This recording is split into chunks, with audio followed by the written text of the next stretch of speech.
And but I think all the years of my childhood and suppressing all my emotions and not being allowed to cry and never heard that I was, nobody ever told me they love me, or I think that has a lot to do with my recent diagnosis of cancer.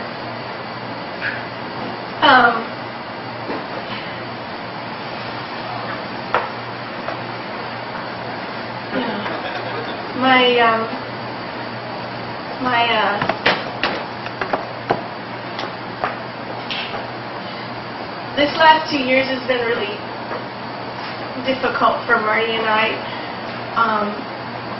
I got pregnant with twins and ended up being on bed rest for 3 months for 22 hours a day. Marty was trying to run our business and be a full-time firefighter and take care of me. And then the twins came into the world, and they were only 4 pounds. They were tiny, but they were healthy.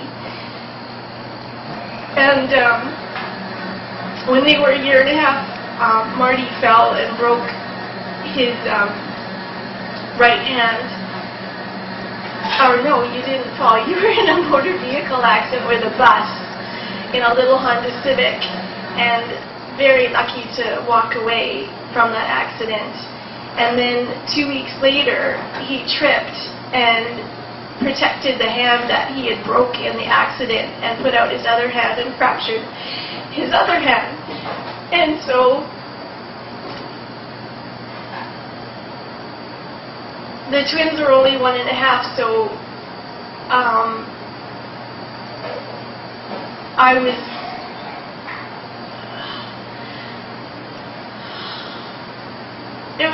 it was hard.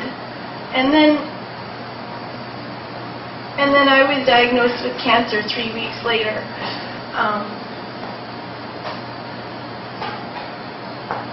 So I had a partial mastectomy, and when I went in to see the radiologist, there was 2 lumps that they were removing, and he found a 3rd lump that he didn't want to take out, and I said, no, I'd like you to please wire that 3rd lump. And after I had my partial mastectomy, the report came back that that 3rd lump was actually stage 2 invasive triple negative cancer. So if I hadn't have said anything, or I hadn't have pushed, things would be different. So I ended up going back in and having a double mastectomy one month later. And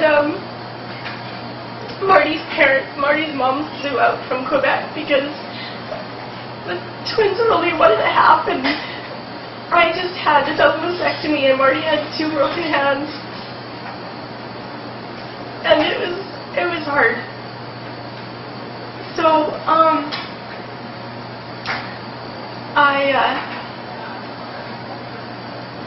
I started chemo in November, and unfortunately I'm one of 3% of the population that reacted violently to chemotherapy. And I was really, really sick. And it was so hard because I remember I was trying to eat some Cheerios, and Marty said, oh, you'll be fine. I said, no, I'm going to be sick again. I know I'll eat these, but I'm just going to throw it up. And he said, no, you won't. And I said, yes, I will, and I did. And it was really hard.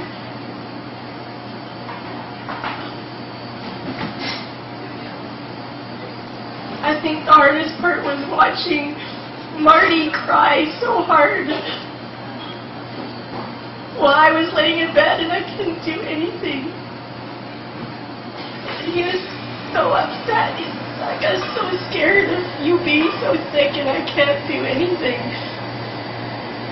And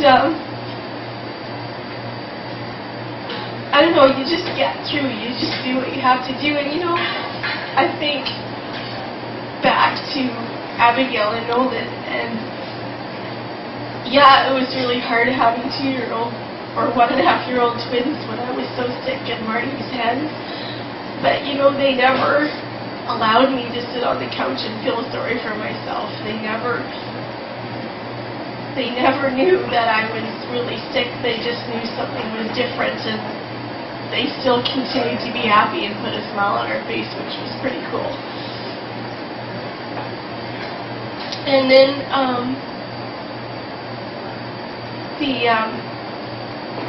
because the twins were born so little, they were referred to us. The infant development program was referred to us. And Nolan, our son, was struggling for a while. It took him a long time to walk and a long time to speak. And then he stopped speaking. Words that he was saying, he wasn't able to say.